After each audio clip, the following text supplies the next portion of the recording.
Welcome to another episode of the Australian Retirement Podcast. Thanks for tuning in. I'm here with cold and good friend James O'Reilly. Cold in temperature, not in sentiment or in general emotional warmth. I'm glad you made that distinction. Thank you. Excited to bring it. My intros aren't great. Excited to bring another fun episode to you this week. Recent weeks we've covered some mistakes around the end of financial year, and we're with this new and evolving format, bringing some really important updates as well as going deep into a couple of questions. So this week we're going to talk about the conditions of release and some of the traps that have come around that for a question that's come in via the community, and we always appreciate that. But before we get into that, I have to say welcome, James. Thank you. That was a 50-second intro. I liked it. Yeah. What's been happening this week? I love to ramble. I don't mind a little monologue every now and then, but what's been happening this week? Anything fun and interesting? Yeah, I would have called it a soliloquy more than a Soliloquy. monologue. Yeah, because it didn't go anywhere. Mate, I'm really good, thank you. It's end of financial year. Great time to get advice, yeah? We were talking about this before, so I understand why you're rubbing it in. Yeah, I was talking about the fact that end of financial year, like mid to late June, is not the time to get in touch with a financial advisor or an accountant for that matter and say, I need to get some advice. Unbelievable. Jaw dropping. Yeah. Should we just call the episode now? You wouldn't be busy at all around this time of year. Like, surely you're doing nothing. Yep. I've had this funny experience where with you, at a certain point, every advice business, I guess, so to speak, closes the doors. You say, okay, it's not practical. It's not even realistic that we can help you from here on out. There's no guarantees. So it's best for us to just set the expectation. If you're getting in touch with us now and you're looking for things to be done before the end of the financial year, it's not going to get done in time. And we've crossed that threshold and then crossed it again, because I set a deadline as a team. I said, all right, as a team, we gave the instruction, okay, from now on, we need to set expectations with people.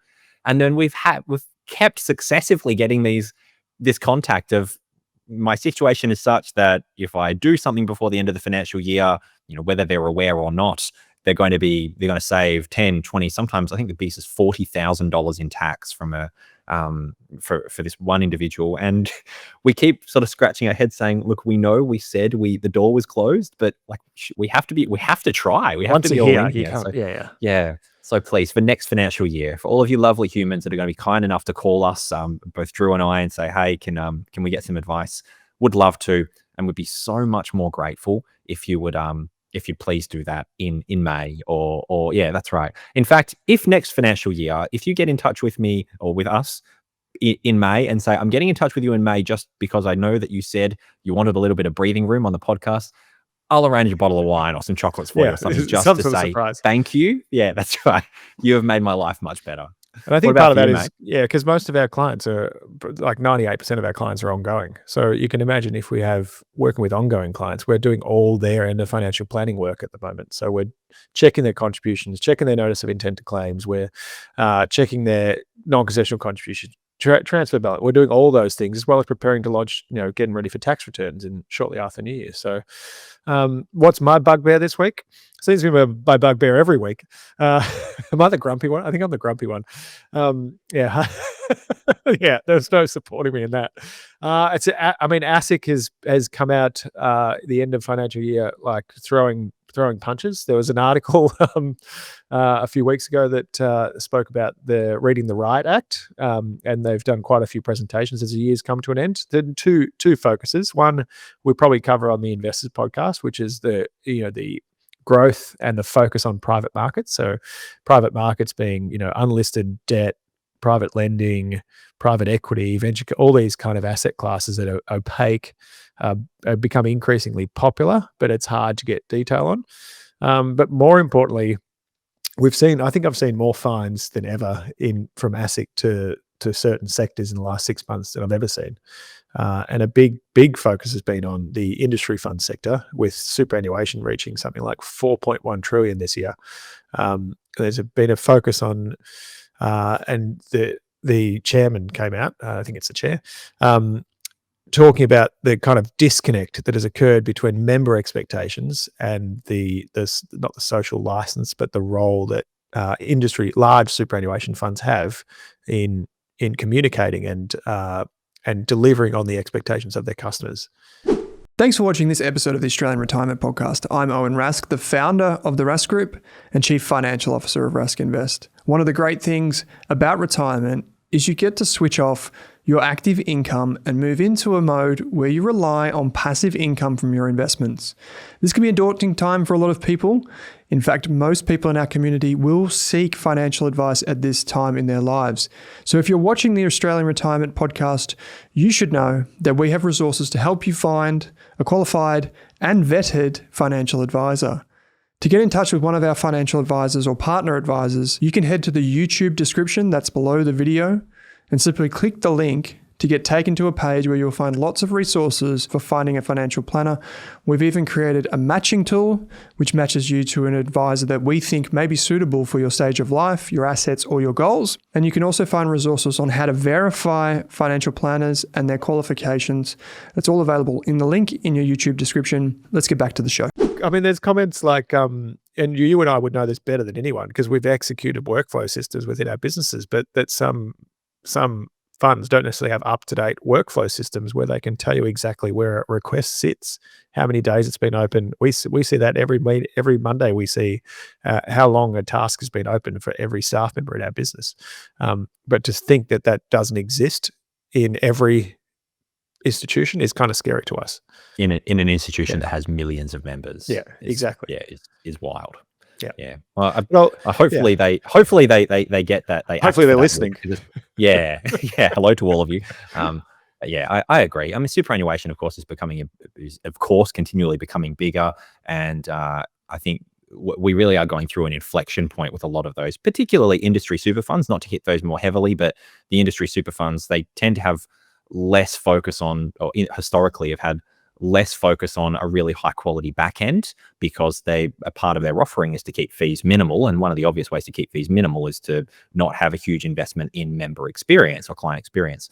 And so they've now, unfortunately, the investment in some areas is so low to the point where the ASIC is stepping in and saying that's actually below the minimum standard that we expect of you in order to look after your members. And I think that's the perfect segue into this week's Boomer Briefing. And I believe I think we're sticking with legislation here as well. What's in the headlines? What are you worried about and thinking about this week when it comes to the Boomer Briefing? Well, Div 296, I think, is the biggest thing that stands out for me. Div 296 is back. So as a bit of background, Div 296, firstly, it relates to superannuation account balances that are over $3 million. Now we've got a great podcast about this, a great episode where we talk specifically about it and how it works. And of course, the expectation is it'll affect quite few Australians. That's normal. But having said that, it was proposed quite a few years ago, and it didn't get through. It actually got the bill itself expired just before the federal election this year in 2025, and since then, not only did, of course, the Labor government win, but they won so convincingly that they now have they have all the support that they need in order to push that bill forward. Whatever they want, basically. Yeah. Now, the concept of we've spoken before about the concept of there being higher tax for wealthier Australians, and talked about the real merits of that. I mean, we have a progressive tax system when it comes to income. A progressive tax system when it comes to superannuations has the same philosophies, or entrenched with the same philosophy of fairness. But the concept of taxing unrealized gains and the tax complexity that is going to create, the uncertainty that creates practically for members of ours, where they say, well, firstly, for example, I have that super balance right now, so what's going to happen? And our answer for them is, we don't know. And they're saying, well, is it going to be legislated as of next financial year? Because that's the intention. That's what's been said. We think so. And then also, if it is to be legislated, do you think they're going to grandfather it so that you're not penalized? Like, could it be legislated in the same financial year and say it's effective from now and there's no way of unwinding the effects of this? And once again, the answer is, we don't know. And I'm finding as an advisor, that's really frustrating, because you like to give people certainty. You like to give people as much confidence as possible to make financial decisions. But for those who are fortunate enough and have worked hard enough to have really high super balances, people don't deserve that level of uncertainty in their financial lives. There is a rumor, and I say this clearly, this is a rumor, that even if it is passed in July, they will seek to execute it from 1 July 25. So actually retrospectively, and then, I mean, I wouldn't be worried because you still have all the opportunity to adjust your situation for that whole financial year, such as the nature of superannuation, if you're over 60 or 65. So that is a risk, but there's just so much uncertainty around it at the moment. And you only need to look at the YouTube comments on our video to see the kind of class warfare that this brings out. So you mentioned you do a video on $3 million caps and you get as many comments about unrealized gains as you do about I don't care. They've got $3 million. Like there's vitriol hanging around on Rask, on Wattle's YouTube channels for sure. My boomer briefing, and I think it's just sometimes boomers are too generous. It would be the briefing this week, which I'm seeing this kind of a growing trend. And yes, inheritance, early inheritance, provide support to family members when they need it and when it's going to be most valuable.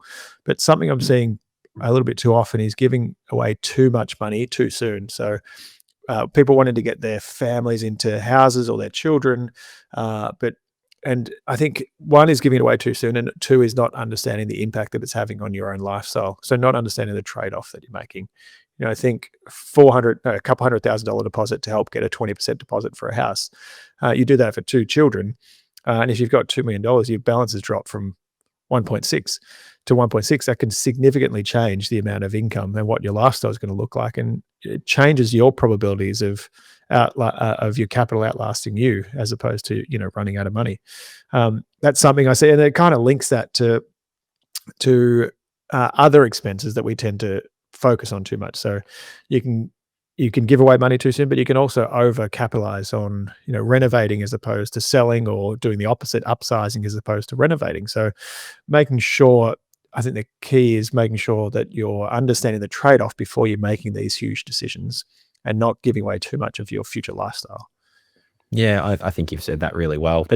I've seen this a number of times too, where you're sitting down with someone that has these aspirations of how they want to support their kids, and you have to remind them that actually you've got to put your own oxygen mask on first.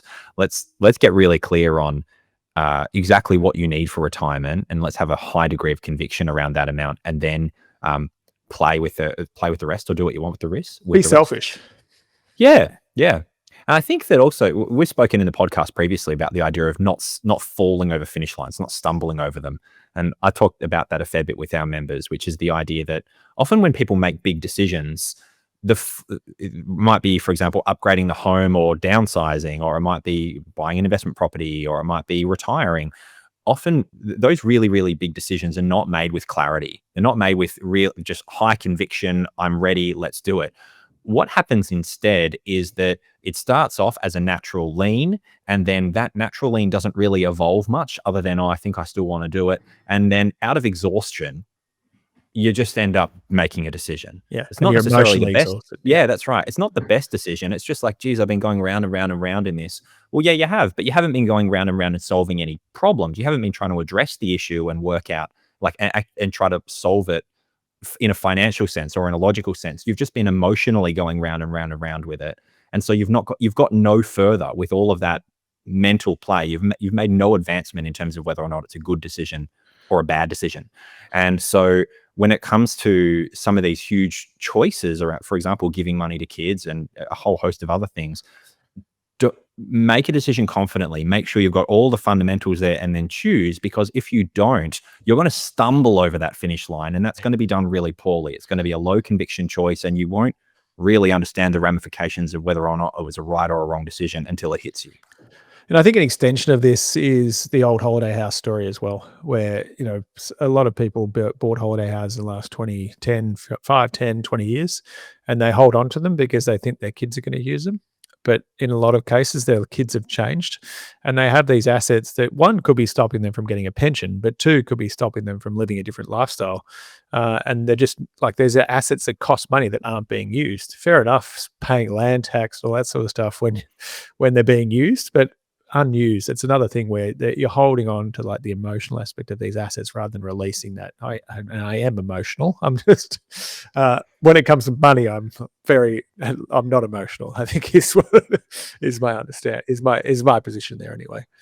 I agree. Yeah, and I think it's perfect to roll into today's big question, which is probably the biggest question we have received.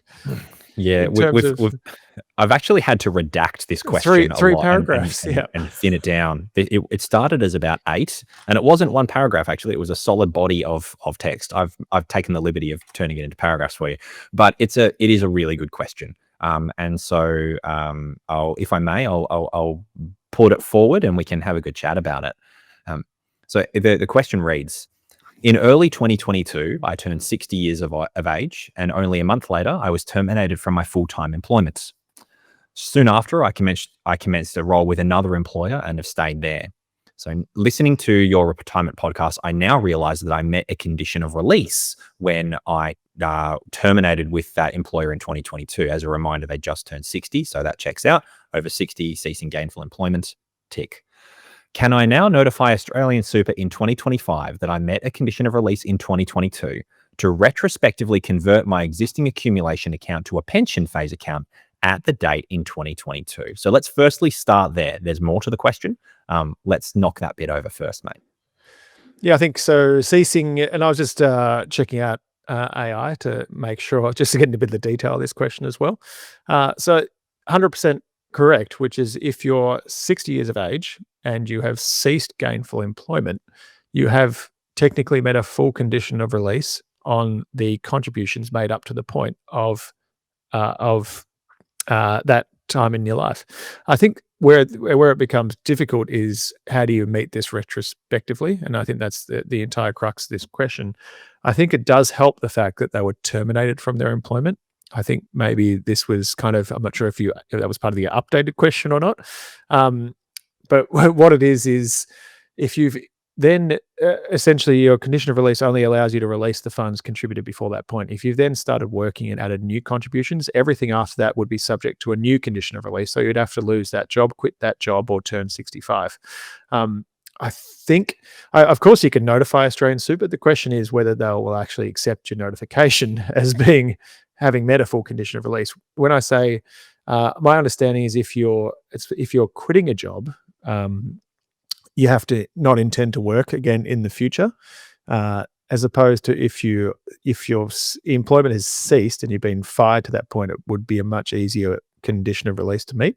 I was trying to get the very specifics on that. I think that probably requires us to go into the Tax Act to find out. I think, and I reckon this is actually a test to go to AustralianSuper and see what they actually say in terms of response. I know it would be significantly easier to do this if you had a self-managed super fund, and if you're running your own self-managed super fund where you could have easily have made the election or the tax returns aren't done until the following year. Or maybe able to do something as simple as, a statutory declaration that confirmed that you ceased employment at that time and then end up looking for a job a few months later. What's your view on this conundrum wrapped in an enigma, wrapped in a phenomenon? I think it's similar to yours. Yeah. So we agree that they met a condition of release. There's no question mark about that. My experience is that when someone has met a condition of release in the past, that you can typically go back and say, well, I met a condition of release. As you mentioned, sometimes it involves a stat dec. Because they were terminated from their employer, they're very likely to have termination letters and those sorts of things to substantiate that they did indeed change roles. Yes, they meet a condition of release. Agreed that it would be much easier through a self-managed super fund, because the challenge that this individual is going to run into is the situational way and the willingness of AustralianSuper specifically to try to segregate the assets. The assets. Now, the way that you would do that if you were trying to resolve it with a self-managed super fund is you would say, well, the balance was, for simplicity, $500,000 even on the date that you terminated employment. We've got those records. We can determine what the value was. And then since then, there has been X dollars in contributions. the longer you leave this, the harder it gets, because those contributions are growing at market rate. And then in between this, you've got withdrawals that are happening that might be coming in the form of insurance premiums or any other admin fees, anything else. And that's starting to muddy the waters between what is condition of release money that could be moved into pension phase and what is non-condition of release money because you've started a new role and you no longer meet one. I think with that in mind, it's really going to come down to the flexibility and the willingness of AustralianSuper to do this. I would like to think that that they would be open enough to make this, but I think at the beginning of the podcast we were just talking about the fact that there's that ASIC has come down and said, come on, you need to offer a better level of service to your members, and this is one of those bespoke situations where it could very well get put in the too hard basket and they'd say, sorry, you missed the boat. It wouldn't surprise me at all if they had some sort of mandated rule, some sort in the PDS to say if it's over 3 years or 2 years or some other time frame. 30 days, I reckon. It'd be something like that. Like I find that, unfortunately, I find it very difficult to see it happen. Like it would be incredibly difficult for them to essentially they're backdating something from 3 years ago and resegregating.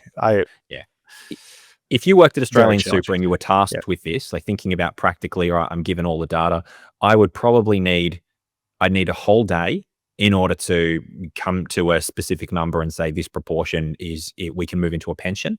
And what's more, it would still be subjective. It would still, you could still have someone else look at it and go, oh, I'd look at it a bit differently, such as the way that this is done. So very high complexity. And also what's more, there's no way that they'd be willing to say, okay, well, flat figure, it was 500,000, then we'll just do 500,000, because that's wrong. And then apply crediting rate. Yeah, that's right. So you do have to apply some philosophy, and every one of those is subjective. So it sounds pretty ugly. Yeah.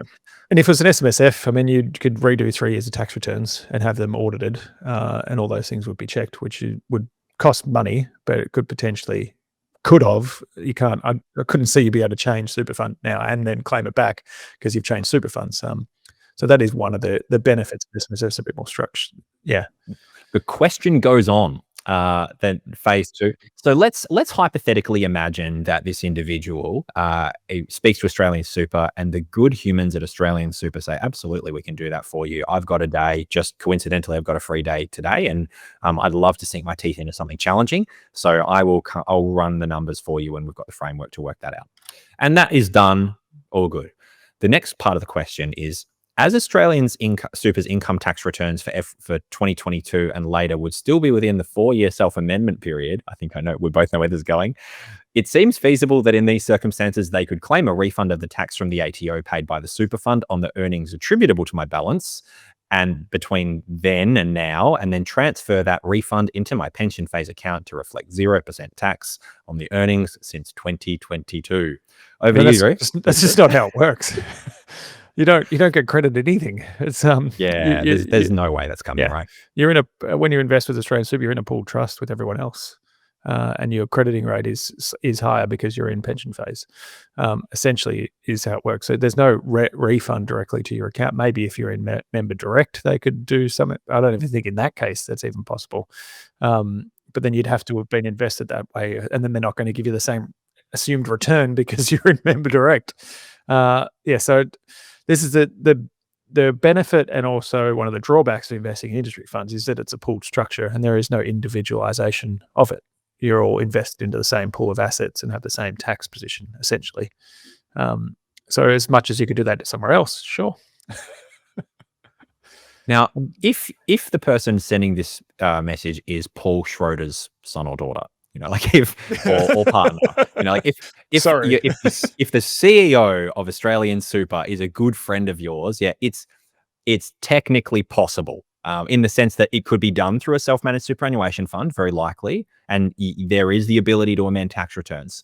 But I think that going to their legal team and accounting team and saying, we've got this one individual out of our 1.3 million members more who has had this issue, and this is what they want, and so can you please adjust the tax return and get the money?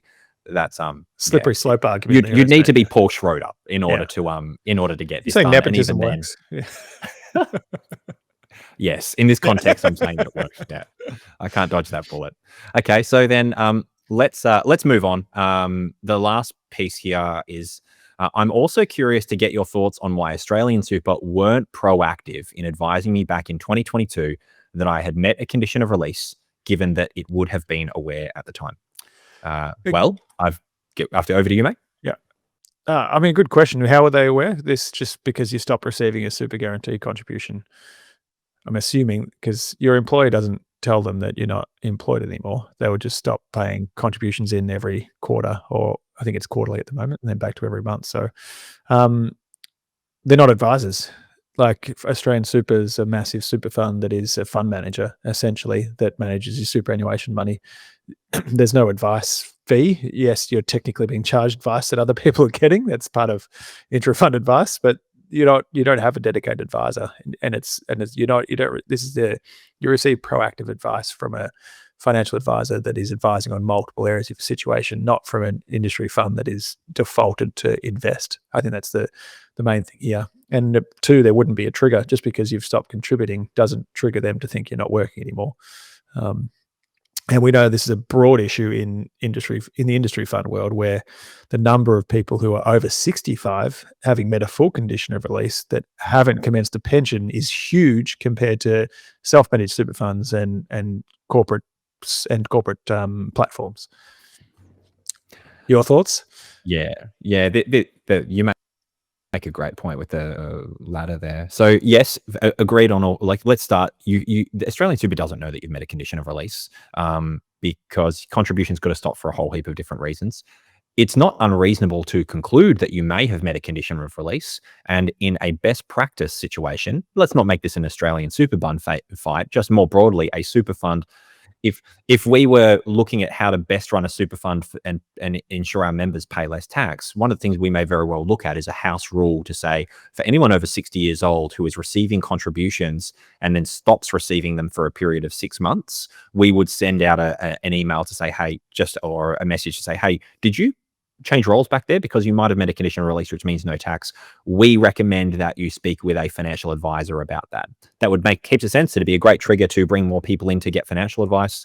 But again, in the same breath, in this podcast, we were talking about the fact that AustralianSuper and most super funds that have focused on having lower costs for members, which is generally a really good thing, they have to compromise in terms of the quality of member service in certain areas. And this seems like an obvious one where it's a nice to have, but it's not practically something that they can, or that they have done until now. And this is a great question to get into all that detail. It's fantastic. Yeah. If we move across to meeting a condition of release, that AustralianSuper is also trying to straddle that challenge of not giving you personal financial advice. So if they speak to you about the merits of opening a pension, and they know that because they understand your personal circumstances to the point where they know that you have retired and or you've met a condition of release or whatever, well, that is financial advice. That's not general advice. That's specifically talking to you as an individual. And unfortunately, the rules around financial advice in Australia right now are that process is infuriatingly thorough. We often talk about, Drew and I, about the fact that you sit down with someone and they might come to you with a question where the answer is so blindingly obvious for a financial advisor, and the top 5 things that they should do, you could just freely reel off in only a few minutes. And despite that, there's a full lengthy process that you need to go in terms of fully understanding someone's financial situation, delivering a comprehensive advice document to them, making sure that they understand that document, and that's why typically there's such a high cost staple to financial advice, even when unfortunately in the advisor's mind the solution was evident after only 60 seconds. And so unfortunately, that's where a lot of not just industry funds, but super funds in general find themselves right now, which is that they're quite hamstrung in terms of what they can do and what they can offer to people without tripping over that personal financial advice line, which has its own host of complexity. I don't think I could have said it better myself. There's not many areas where I have strong opinions, but one is around kind of customer service, not just to industry funds, but more broadly. So I think this is a fantastic question. I think this part of this just reflects the value of the community that we have around Rask and our clients as well, that we can bring these kind of complex issues to a head and answer them in detail on this podcast. So I think encourage everyone to keep sending their questions through, keep engaging. We check all the channels, check our comments on every platform, and go through the community to see what's relevant and what's the zeitgeist, and understand all that. But I just want to say, thank you again for joining me, James, as we do every week. I thought this was a fantastic episode. Anything you want to leave our audience with before we go? No, I agree. Good chat. Thank you, everyone. And really looking forward to having a good chat next Thursday. Amazing. Good to see you. Thanks for watching this episode of the podcast. If you want to hear more from us, you can get daily videos and podcasts on Rask's YouTube channel. Or if you want to enroll in a free course on investing, property, business, money, you name it, you can join over 34,000 other students and enroll in a free course on the Rask website. Simply head to www.rask.com.au and follow the prompts. Thanks for watching this Rask podcast.